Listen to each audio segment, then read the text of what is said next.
Hello and welcome to another semester of the Morning Market Call. I'm Greg Lee. Joining me today is Doug Mumford, a first-year MBA student here at BYU. Welcome to the show, Doug. Thanks, Greg. It's great having Doug here because he has a lot of experience and love for tech, and that's what we're talking about this week. Specifically, I'd like to get your thoughts on the Consumer Electronics Show this past week. Sure, Greg. So the Consumer Electronics Show is the main launching ground for consumer electronics companies every year. It's held in Las Vegas about the first week of January, and it's where companies announce their new products for the coming year. So it's a really exciting thing if you're a tech geek like me. Okay. Now, how important is it for these companies? Yeah, it's really important because it gives them an opportunity. It's where all the press comes together and really focuses on consumer electronics for the year. So you've seen a lot in the news outlets this last week about what new products have been announced, what are the new technologies that are coming out. So it's a big deal for the companies that attend. Okay. And what are the implications for those that do present at the show? So a lot of the technologies that we're familiar with that we use every day were first announced at the Consumer Electronics Show. So plasma televisions, digital cameras, a lot of the other things that we use every day now were initially announced there. So if they had come up with a technology that hits it big, this is their launching ground and their opportunity to show the world what they've come up with.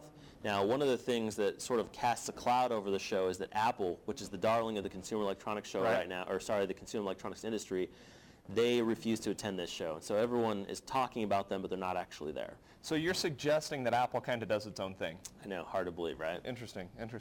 Now, it's not just Apple that wasn't there. Some companies aren't using the show specifically as a launching ground. Can you talk a little bit about that?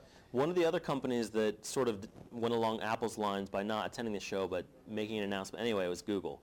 So they made an announcement, a big announcement last week from Mountain View, their headquarters, that they were entering for the first time the hardware space. So previously Google had only done software. They announced that they were going to come out with their own branded phone, the Nexus 1.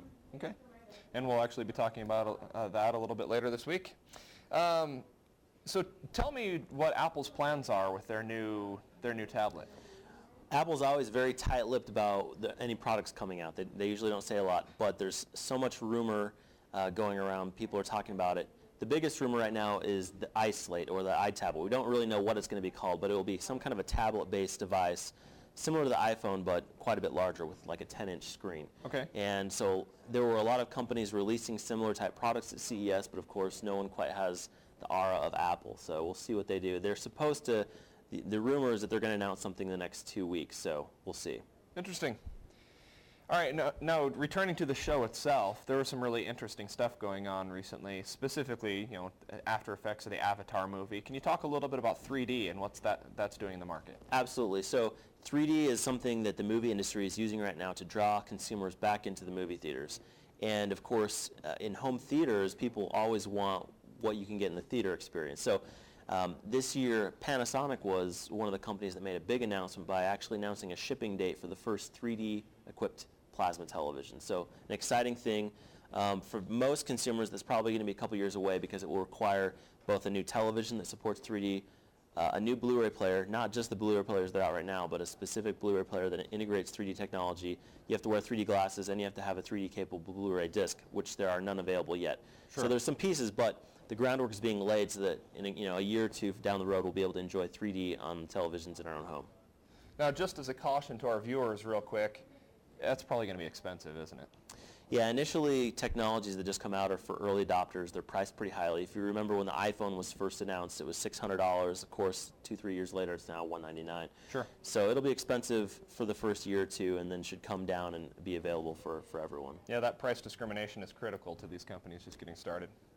The new technology. All right, now to wrap up, there was a car company that stole the show a little bit this year. You want to talk about that? Yeah, absolutely. So Ford actually had a great show, and it's really important because the U.S. automakers obviously have struggled the last year or two.